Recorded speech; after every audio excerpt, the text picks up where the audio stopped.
السلام عليكم اخوتي، صباح الخير عليكم. نتمنى ان شاء الله تكونوا جميعا بخير وعلى خير، ودائما الشكر جزيل للجميع. تنشكركم جميعا على التعليق ديالكم الجميله وعلى الدعم ديالكم وعلى المساعده ديالكم وعلى التضامن ديالكم. اليوم عندي لكم فيديو طريقه تحضير بسبوسه بالخلاط الكهربائي، بسبوسه بالبرتقال تجي رائعه. كنقول لكم تجي طوب بسبوسه.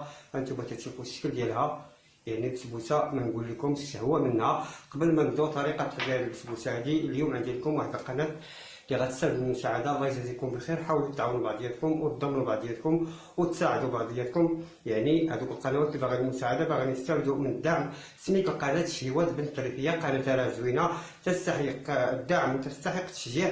وصبر الرابط ديالها غنحطو في صندوق الوصف، وفي نفس الوقت غنكتبو فوق التعليق بتكون كل القنوات اللي باغيين المساعده يدخلوا عند هذه القناه هذه واشتركوا في قناتها وفعلوا الجرس وديروا جيم وكتبوا تعليق باسم قناتي. ولكن الله يجازيكم بخير، حاولوا تقراو الفيديو على الاقل 4 دقائق او 5 دقائق، ولما لا ما تقراوش الفيديو كامل. يلا تبعوا معايا الطريقه وفرجه ممتعه للجميع. السلام عليكم خوتي، الناس اللي طالبين الطريقه ديال تحضير البسبوسه في الخلاط الكهربائي. المقادير كالتالي: عندي هنا كاس ديال العنبه ديال الماء، ولكن الا بغيتو تستعملوا الحليب تستعملوا الحليب. انا الحليب ما جبتوش، انا بغيت ندير الماء. كاس عنبه ديال الماء، وكاس عنبه ديال الزيت، وكاس عنبه ديال سكر حبوب يعني سكر خاشين، وكاس عنبه ديال العصير برتقال، وثلاثه ديال البيضات. عندي هنا 2 خمارات ديال 8 غرام، الا عندكم ديال 7 غرام تستعملوهم. عندي هنا واحد ديال الفاني. بالنسبه للسميده انا استعملت 450 غرام ديال السميده و50 غرام ديال الدقيق ديال القرص، يعني المجموع 500 غرام. طريقه سهله، نبداو على بركه الله. كما قلنا هاد البسبوسه هادي تجي رائعه جدا. الا بغيتي تسقيوها سقيوها، وبغيتي تسقيوها غير تزينوها، ولكن نقول لكم تجي طوب. بقاو معايا، الطريقه راه سهله جدا. نبداو على بركه الله. كما قلنا اول وقبل كل شيء تنهرسوا 3 البيضات، 3 ديال البيضات يكونوا متوسطين، ثم نضيفو عليهم العصير والسكر والزيت والماء ونضربوهم تقريبا واحد 2 دقائق. كما قلنا نضيفو العصير، كاس عنبه كاس عنبه كاس عنبه. بالنسبه للحليب الا بغيتو تستعملوا الحليب تستعملوا الحليب، انا استعملت غير الماء عادي. ثم تنضيفو هاد الزيت هادي، ثم تنضيفو هاد الخميره هادي والفاني، نخليوها حتى نضربو هاد البيض والسكر اللي عملنا والزيت والماء.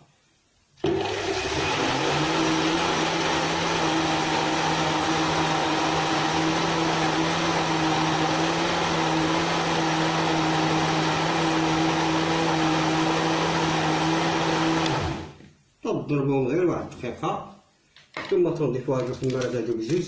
طريقه سهله والبسبوسه تجي رائعه جدا.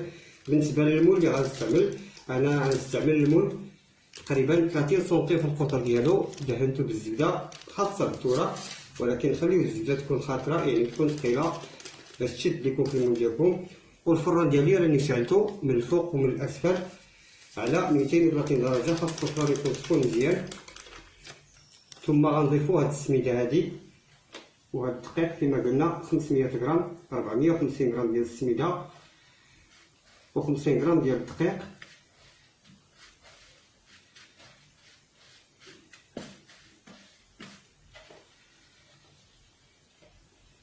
الا بغيتو يعني تستعملوا نصف المقادير استعملوا نصف المقادير. ثم نضربوهم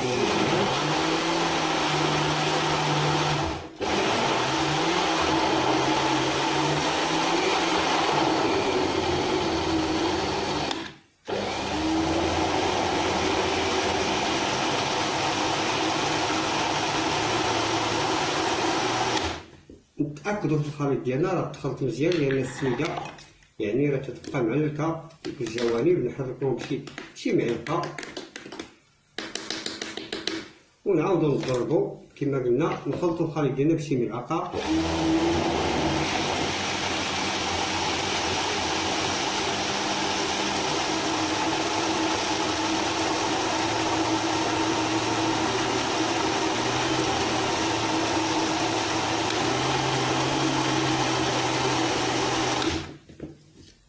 صافي الخليط ديالنا هو دابا موجود. كما قلنا المول اللي غنستعملنا كما تشوفوا 30 سنتيم في القطر ديالو، دهنتو بالزبده خاطره. بقاو معايا. كما قلنا ناخدو شي ملعقه ونحركو هاد الخليط هذا ونتاكدوا مزيان بان الخليط ديالنا راه تخلط مزيان. نعاودو نزيدو نضربو واحد الدقيقه باش البسبوسه ديالنا تنجح لينا مزيان، تعطينا نتيجه ايجابيه.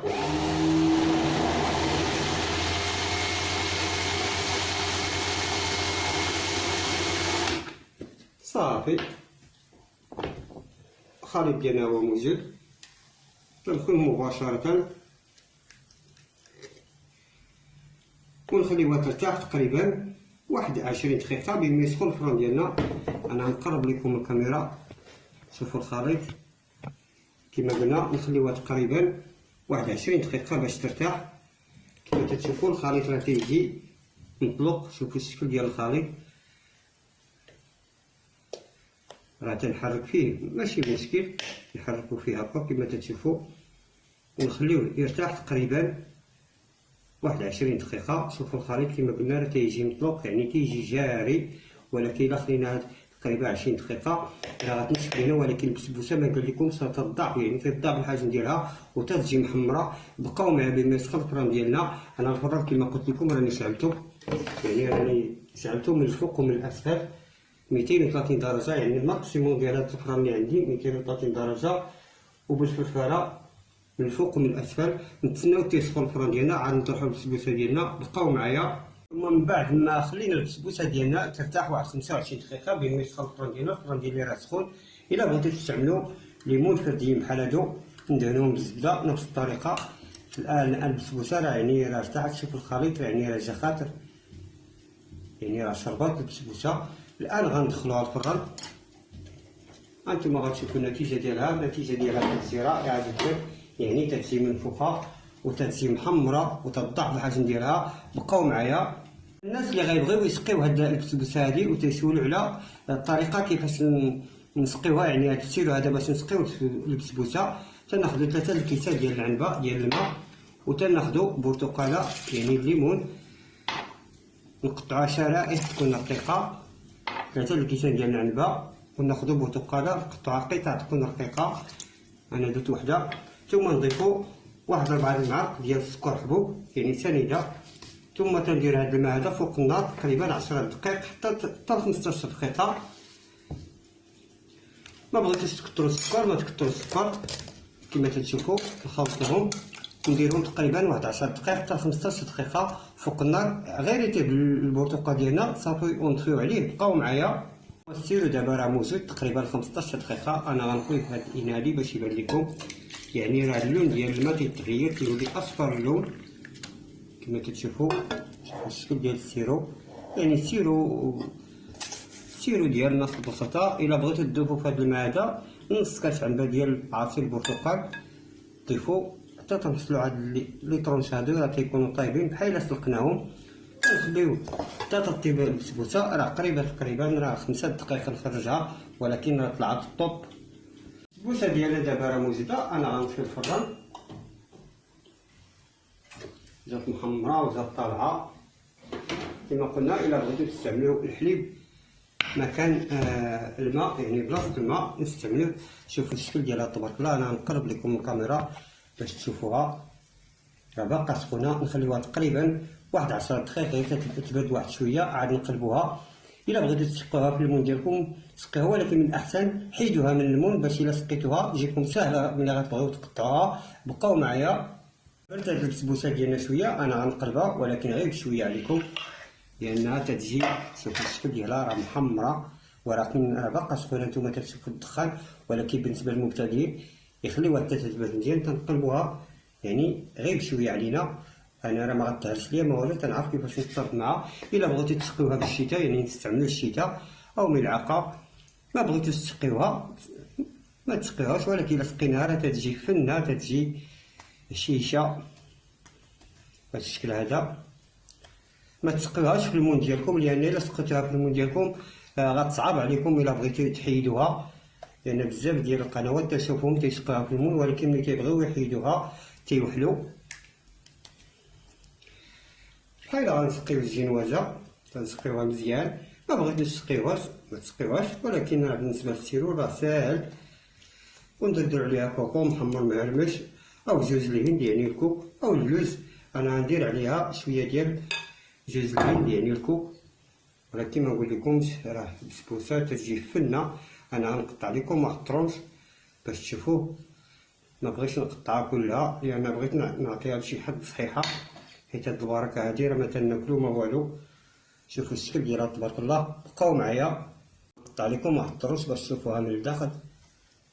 عرفتي تتجي فنه، غير ديرها في فمو بالذوب، مخدومه مزيان. غير تبعوا الطريقه وتسمعوا النصائح. شوفوا الشكل ديال البسبوسه، راه ما نقول لكمش ولكن راه باقا سخونه. شوفوا الشكل ديالها تبارك الله، يعني راه مخدومه. شوفوا اللون ديالها باش تعرفوا البسبوسه ناجحه 100%. نتمنى ان شاء الله يعجبكم هذا الفيديو هذا.